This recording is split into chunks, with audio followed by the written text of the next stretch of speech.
안녕하세요. 독일어 신문 읽어준 남자 독신남입니다. 2000년대에 들어오면서 유럽에서 가장 큰 이슈 중 하나는 바로 반독일주의입니다. 유럽의 정계와 각계 분야에서 늘 다루어지는 소재이기도 하고요.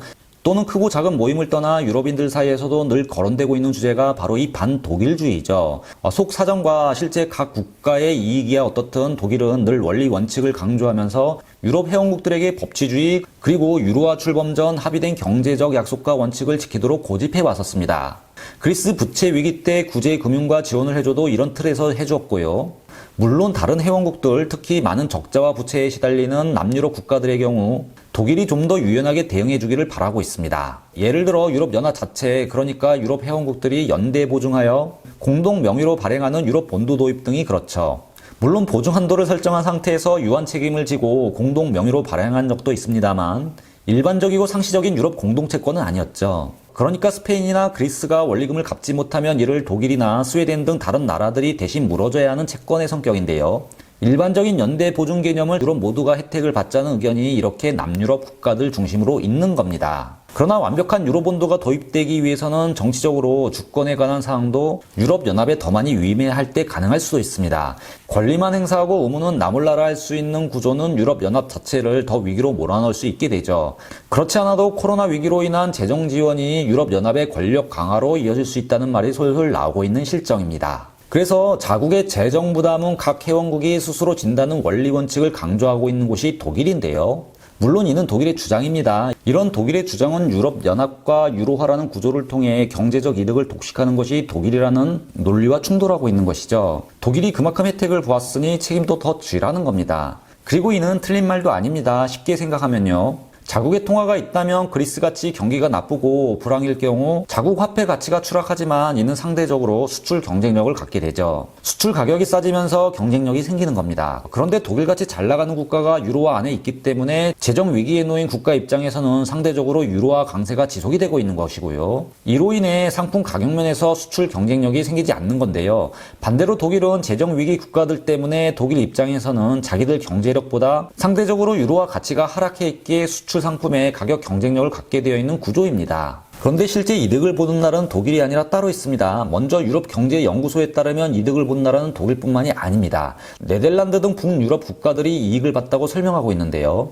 10년 전 독일만 혜택을 보고 있다는 논쟁이 커졌을 당시 2011년 7월 31일 독일 유럽 일간지 알게마이네 짜이퉁은 독일이 상대적으로 저평가된 환율 혜택을 누렸지만 재정 위기 우려가 커지자 연간 정부 수입의 76% 규모의 자금을 재정 위기 국가 부채 보증을 위해 사용하고 있다며 수출의 이득을 본 것만으로 독일이 혜택을 누렸다 주장할 수 없다 논거를 들고 있습니다. 그래서 독일 사람들은 술자리에서 이런 타 유럽 국가들의 주장에 독일은 이득 본 것이 하나도 없다. 오히려 네덜란드 및 북유럽 국가 경제 규모가 작은 국가들이 실제로 이득을 보았다. 그럼에도 독일만 비난을 받고 있다며 불만스러운 얘기를 제기합니다. 물론 북유럽 작은 나라들도 그들 나름대로 연대의식을 갖고 재정 부담을 했었습니다. 그렇지 않고 남유럽 국가들만 손해를 봤다면 유럽연합이 유지됐을 리가 없겠죠. 그러나 독일 경제 규모가 워낙 커서 홀로 이득을 보았다는 느낌은 강하게 남아있기는 합니다.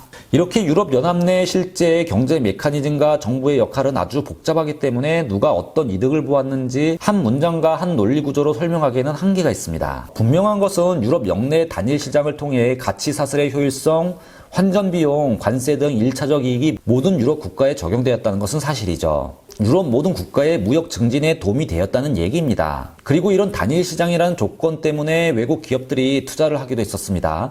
예를 들어 한국 타이어 헝가리 생산 공장은 유럽의 단일 시장이 주는 가치 사슬에 큰 이득을 보고 있는 것이죠. 또 이런 단일 시장은 경쟁력 없는 몇몇 독일 기업과 북유럽 기업들을 퇴출시켰습니다. 예를 들어 동유럽 트럭 물류 회사 및 관광버스 회사는 독일 및 네덜란드 운송업체에게 직격탄을 날렸죠. 아직도 버스 한 대 운임 비용의 차이는 엄청난 차이입니다. 이렇게 동유럽 국가들은 낮은 인건비를 통해 시장을 더욱 확장하며 유럽 시장으로 파이를 쉽게 키워왔었습니다. 이에 따라 유로존에 수출하는 독일의 수출량은 때론 줄어들었던 해도 많았습니다. 유럽 외 수출 경쟁력은 강해졌지만 유럽 내 경쟁력은 약화된 측면도 있는 것이죠. 또한 독일 및 북유럽 국가들은 상대적으로 수입품에 더 비싼 가격을 주고 소비를 했다는 말도 됩니다. 독일처럼 자원이 없는 나라는 수입을 통해 재가공해서 재판매해야 되는데요. 이는 수입 원자재 가격을 그만큼 비싸게 주었기에 생산 비용 증가로도 이어졌습니다. 그러니 다른 유럽 회원국의 부채를 연대 보증하자는 식의 유로본드 같은 채권은 독일 시민들에게 말도 안 되는 얘기로 치부되는 실정입니다. 그러나 유럽 내 흑자국과 적자국이 갈리고 있고 무역 불균형도 심한 편이죠. 불만이 계속해서 나올 수밖에 없는 상황입니다. 그래서 이 반독일주의는 사람이 모이는 곳이면 어디든지 위의 정계에서부터 아래 일반 노동자들의 술자리까지 유럽 내에서 끊임없이 제기되어 왔던 주제였습니다. 그리고 이는 또 언론사들의 주된 관심사이기도 합니다. 이런 분위기는 독일 유력일간지 디 벨트지가 2021년 11월 8일 보도했던 기사를 보면 나오는데요. 얼마나 유럽은 반독일적인가라는 제목의 기사를 내보냅니다. 그리고 이런 류의 기사는 늘 있어 왔죠. 반독일적인 유럽이라는 주제로는 다음 영상에서 좀 더 깊게 다루겠고요. 오늘은 유럽연합 붕괴의 가능성과 해체가 가져올 위험이 어느 정도인지를 조금 더 자세히 다루겠습니다. 이런 상황 속에서 5년 전 브렉시트가 있었고요. 이제는 폴란드도 유럽연합에 도전을 하고 있습니다. 또한 헝가리도 마찬가지로 유럽연합의 법치주의에 대한 도발을 하고 있는 상황이죠. 헝가리와 폴란드 모두 정치 정당이 불안한 곳입니다. 또한 프랑스와 이탈리아는 연대 보증 같은 방식의 공동의 채권을 발행하자는 주장을 하고 있습니다. 이에 대해 독일이 맞서고 있지만 실제 북유럽 국가들은 당연 반대할 겁니다. 이렇게 유럽연합 자체가 그냥 지뢰밭인데요. 그런데 이런 실제적인 이익보다 더 심하게 유럽연합은 붕괴 위험에 노출되어 있었습니다. 우리가 관심이 없어 몰랐을 뿐이죠. 유럽연합의 체력이 얼마나 약한지를 보여주는 칼럼이 하나 있습니다. 바로 난민 대란이 있었던 5년 전 일을 해고해보면 이런 유럽연합이라는 틀을 지키는 것이 얼마나 어려운 것인가를 바로 알 수가 있는데요. 독일 유력 주간지 슈필게지는 2016년 유럽으로 몰려온 난민들로 인해 유럽연합 붕괴로 이어질 수 있었던 가능성에 대해 칼럼을 썼던 적이 있었습니다. 매체는 유럽 대륙은 지금 자기 멸망이라는 회전에 서 있고 유럽 해체의 위험이 있다고 경고하는 엄중한 정치가들이 많다고 전하고 있습니다. 그리고 유럽연합은 몰려올 난민들 문제를 해결하는데 이제 시간이 많지 않다. 겨우 6주에서 8주밖에 없다고 경고도 하고 있습니다. 신문은 만약 이를 실패한다면 유럽연합은 국경을 모두 닫게 될 것이고 이는 유럽 내 국경을 오픈하겠다는 쉥겐 조약을 이행하지 않게 되는 것이라고 밝힙니다. 그리고 국경이 닫힌다면 유럽 내 인적 교류도 끊기게 될 것이고 단일 시장도 위험에 처해지게 될 수 있다는 경고를 하고 있습니다.